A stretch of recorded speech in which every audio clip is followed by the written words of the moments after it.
There's nothing more we can do for you. Those are words not unfamiliar to a stage 4 cancer patient.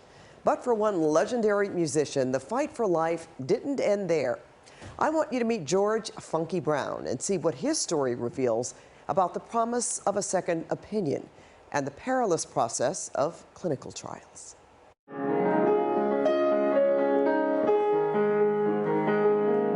For this man and his band, it's always been a way of life.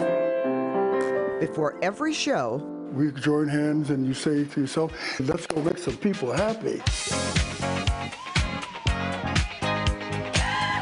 Take a breath, out, again. But now, the ability to simply take a deep breath is a triumph. Good. Just 3 months ago, the lung power wasn't there. And George Brown of Woodland Hills was slipping fast.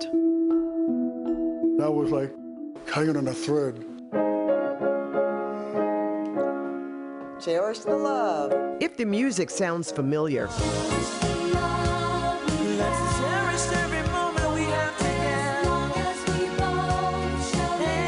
you've likely been listening to George for decades.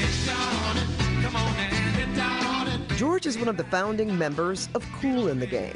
Are these the gold? These are gold and platinum albums. Gold and platinum. While George is known best for drums and vocals, like his bandmates, he writes, he plays keyboards, and just about everything else. George's performances hit a pause 3 years ago. It started with back pain, next a scan, and then you have a lesion. It's a cancer lesion. Lung cancer. After surgery and chemo, George recovered and returned to the road in 2022. But earlier this year, the cancer came back, and so did all the treatment. But this time around, it was bad for me, because it wasn't working. They were really at the end of the road. Long Beach oncologist Dr. Robert Nagorny took on George's case after a desperate call from George's wife, Han. He was on oxygen, he was in a wheelchair. I genuinely wasn't sure that I could do anything for him.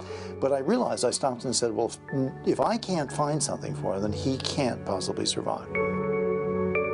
Dr. Nagorny drained fluid from between George's ribs. In that fluid, cancer cells. The idea, find a drug that could kill George's cancer in the laboratory. He'd already had all the obvious lung cancer treatments. So we needed a drug he'd never seen. I tested 2 forms of chemotherapy, and I tested 2 experimental drugs. And of them, 1 form of chemotherapy and an experimental drug worked. Meaning they killed George's cancer cells in the lab. Doc preferred the experimental drug. It's like the drug, right? And it worked. But it's not available anywhere. But option 2 looked pretty good.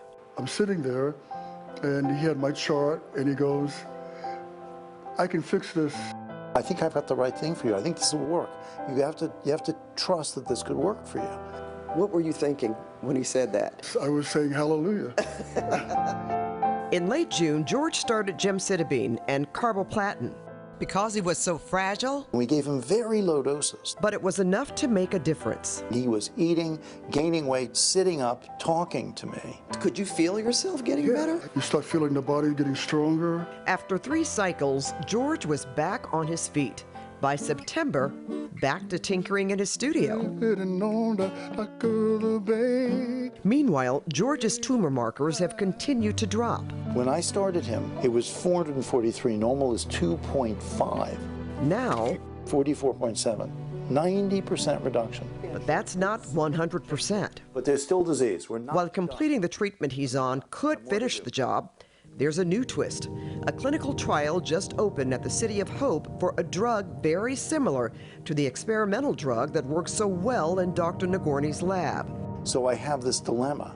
Do I take him off a treatment that I feel is working? George's current chemo is FDA approved and easy to get. But if we don't get a hold of this experimental drug, the one that I think might work for him, the clinical trial will close, and then he can't get it. It's tough to release a patient when treatment is working.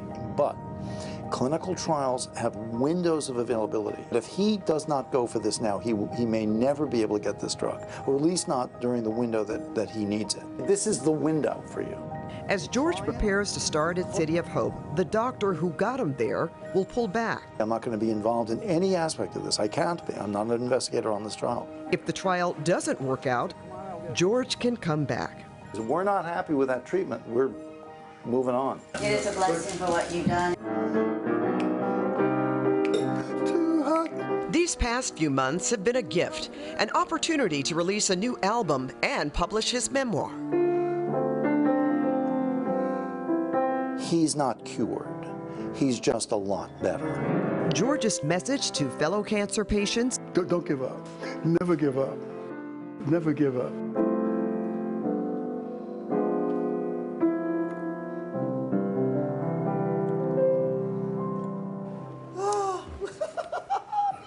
You could tell I just really enjoyed listening to George play. He tells me he plans to join Kool and the Gang back on stage in their new Las Vegas residency once he's through his clinical trial. And of course, we will be following George's progress through all of this, and we wish him the best. And but the message here, yeah, don't give up hope. And of course, we wish our best for Mr. George, and hopefully he'll get better and better. And this story, just by him telling his story, I'm sure will give so many cancer patients out there hope in their own journeys. That is, yeah, the key. That's the message. Don't give up.